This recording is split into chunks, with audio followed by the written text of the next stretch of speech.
200 ildən artıq yaşı olduğu ehtimal edilən bu bina Salyanın Babazanlı yaşayış masivində yerləşir.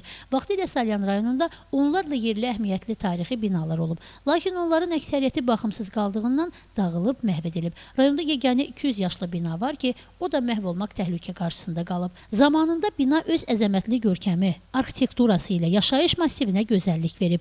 O zaman bu tipdə olan 3 bina tikilib ki, onlardan yalnız biri sakinlər tərəfindən qorunaraq bugünümüzə qədər gəlib çatıb.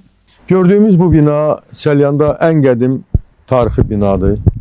Təxminən 200 ilə yaxın yaşı var bu tarixi binanın və təxminən 20 ildən yuxarıdır ki, bu bina belə baxımsız vəziyyətdə qalıb və ilbəil dağılır, sonra baxımsız vəziyyətə düşür. Baxımsız qalan binanın indiki vəziyyəti isə sakinləri daha da narahat edir.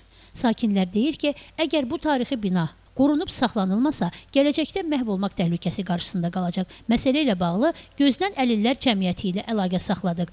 Cəmiyyətdən bildirilib ki, ictimai təşkilat olduğumuzdan sözü gedən binanın əsaslı təmiri bərpası üçün maliyyə imkanlarımız yoxdur. Buna baxmayaraq, hazırda həmin binanın əsaslı təmir bərpası və məşğulluq üçün yeni iş yerlərinin yaradılması məqsədi ilə bəzi sahibkarlarla danışıqlar aparılır. Cəmilə Nəsir qızı Səmil Şahlaroğlu, Həcər Həsənova bugün informasiya proqramı üçün.